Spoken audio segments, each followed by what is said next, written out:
Los Angeles, California. Giugno 1972.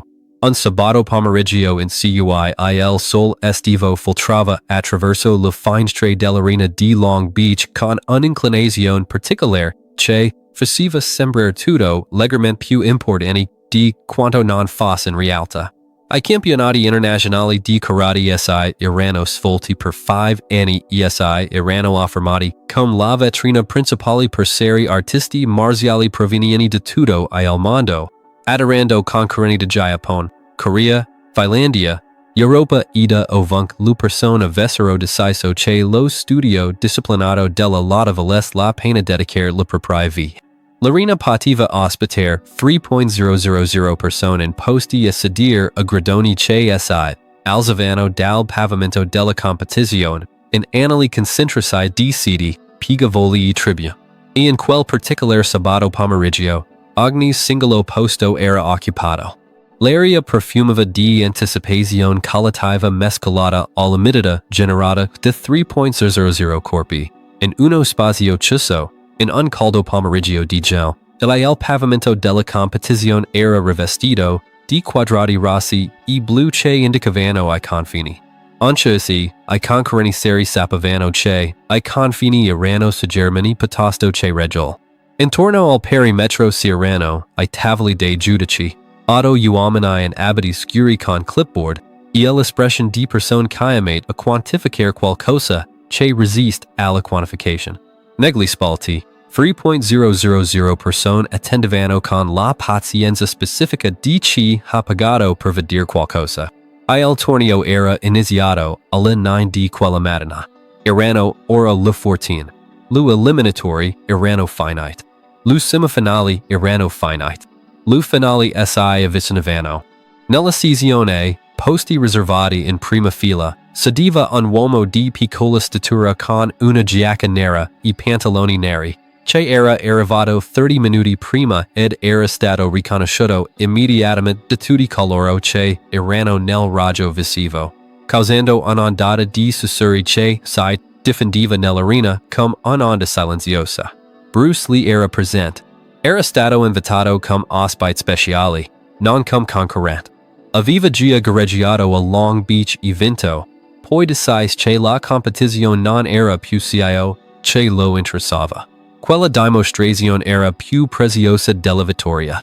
Negli ultimi 3 anni aveva sviluppato Jeet Kune Do, Illinois modo del pugno interceder, una filosofia che rifiutava gli stili tradizionali come rigidità a favor dell'adattabilità. Era seduto in prima fila con le gambe incrociate e le mani unite.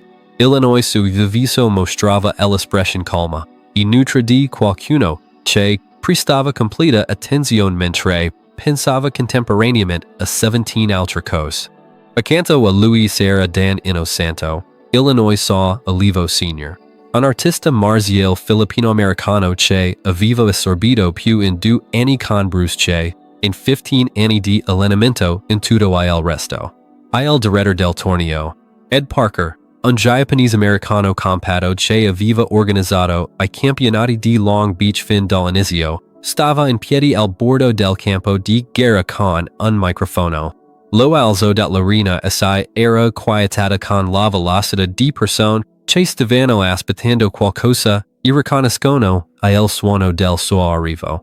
Signore e signori, ci stiamo avvicinando alle finali della categoria pesi massimi. Categoria aperta, contatto pieno. La folla ha risposto con il suono che le persone fanno quando qualcosa di interessante per accadere dopo 5 ore di preliminari.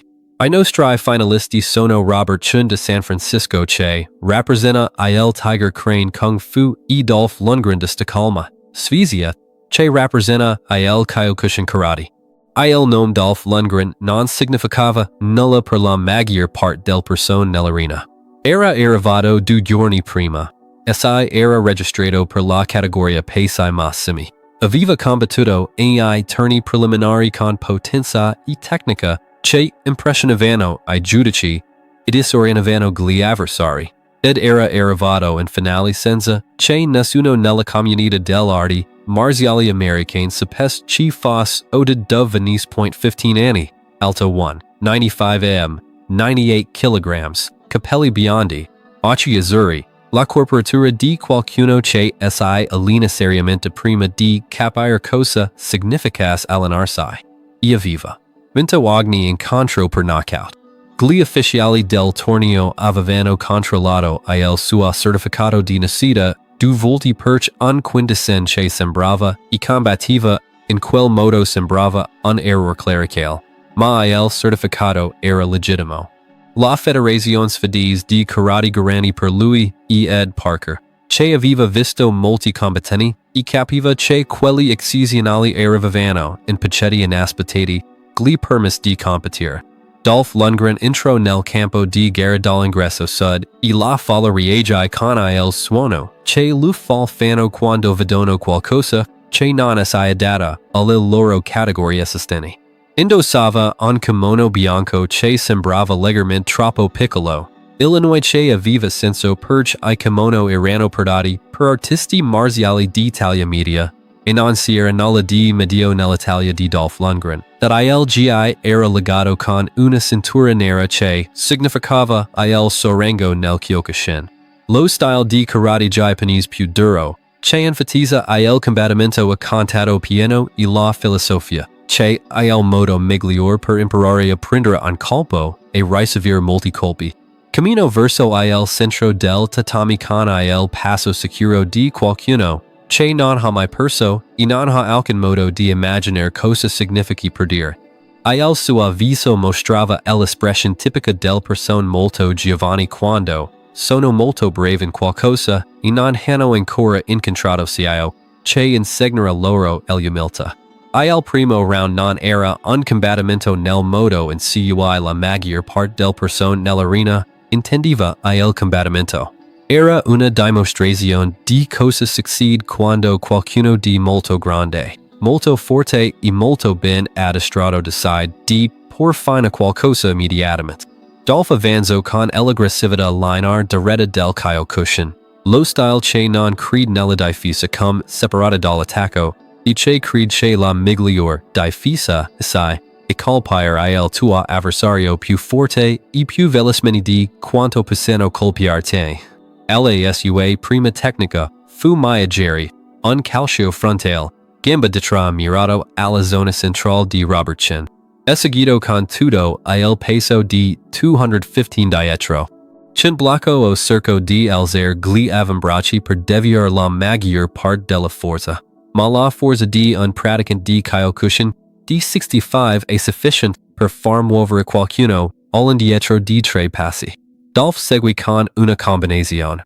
Pugno sinistro alla testa, pugno destro al corpo, calcio basso sinistro alla gamba. Cincivo il primo, blocco il secondo, assorbi il terzo. L'impatto del calcio basso fis, un suono, che lu prime, file senerono chiaramente.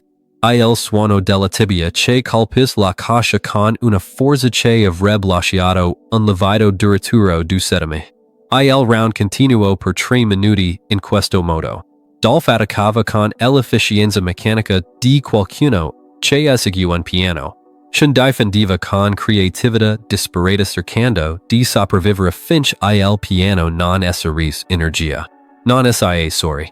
Quando suonò il campanello, signando la fine del primo round, Dolph tornò indietro, respirando normalmente, come essi stesse facendo una passeggiata leggera piuttosto che cercare di rendere un altro essere umano incosciente.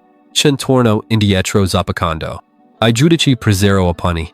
La folla emise il rumore che lo fano quando si sentono a disagio perché troppo spilanciate ma troppo impressionante per distinguere lo sguardo. Il secondo round fu più brief. Un minuto. Dolph lanciò un Mashiagiri. Calcio circolare. La gamba sinistra mirava alla testa di Chun. Chun lo vide. Cercò di abbassarsi. Non fu abbastanza veloce. Il calcio colpi. Chun cata. L'arbitro fermò il combattimento. Dolph Lundgren aveva vinto la division pesi massimi dei campionati internazionali di karate di Long Beach per knockout tecnico nel secondo round. L'arena rispose con un applauso genuino ma riservato, apprezzando l'eccellenza tecnica, ma inserta su cio che avevano appena visto. Dolph assai avvicino al centro del tappeto. L'arbitro alzo la sua mano. Ed Parker arrivo con il trofeo. Un trofeo di tre piedi in cromo e legno che sembrava piccolo nelle mani di Dolph. Poi, in vista di incinarsi e andarsene, come da protocollo, Dolph assai volto verso la folla. Stava ancora tenendo il trofeo. Alzo il microfono l'arena assai era quietata, curiosa. La voce di Dolph arrivava attraverso gli altoparlanti, inglese con accento svedese. Le parole erano chiaramente modellate in modo diverso. Grazie. Questo torneo è buono. La competizione è buona. Ma sono capre più della competizione. Si fermo. 3.000 persone attendevano di scoprir per questo gigante svedese di 15 anni fa venuto, essi non per la competizione. Sono caperch sento parlar dell'arti marziali americane. Sento parlar del kung fu. Sento parlar di Bruce Lee. Pronuncio il nome e l'arena si mas. Un'onda visible di attenzione si diffuse tra 3.000 persone mentre comprendevano collettivamente dove stava andando a parar. In prima fila, Dan Innocento si inclino verso Bruce e sussurrò qualcosa. L'espressione di Bruce non cambiò. Dolph continuò a parlar. Addestro Kyoko Shin Karate, in Svezia. 5 anni, allenamento duro, tantato piano, combattimento real. Siniamo parlar del Kung Fu, di Bruce Lee, di come le arti marziali sinisai siano superiori. Sottolineo la parola superior con l'enfasi particolare di qualcuno pronto a contestarla. Guardo dimostrazioni.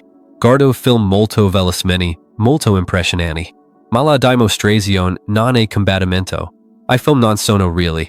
L'arena era completamente silenziosa, ora con il silenzio specifico del persone presenti per qualcosa che stava per diventare una storia che racconteranno per anni. Dolph assai volto verso la prima fila. Indico, non in modo sottile. Indico direttamente Bruce Lee, seduto nella sezione riservata con 3.000 persone che guardavano. Bruce Lee se ca. Io sono ca. Ho un trofeo. Ma voglio sapere, Illinois Kung Fu è un vero combattimento o il Kung Fu è solo per dimostrazione? Si fermo. La pausa fis un lavoro specifico. Entra nel ring. Un round. Mostrami il Kung Fu funziona contro il vero karate. Mostrami Bruce Lee può resistere un round contro il potere Kyokushin. Un round è troppo per te. Penso che 30 secondi siano troppo, ma ti do 3 minuti. Vigani a mostrare 3.000 persone casi e davvero il Kung Fu. L'arena esplose. 3.000 persone contemporaneamente trattenendo il respiro, poi parlando, poi guardando Bruce Lee per vedere cosa avrebbe fatto. Era la sfida più irrispettosa nella storia dell'arte marziali americane. O la cosa più emozionante fosse accaduta a Long Beach negli ultimi 5 anni. Ed Parker si avvicino a Dolph con l'espressione di un direttore di torneo che aveva appena perso il controllo del suo torneo.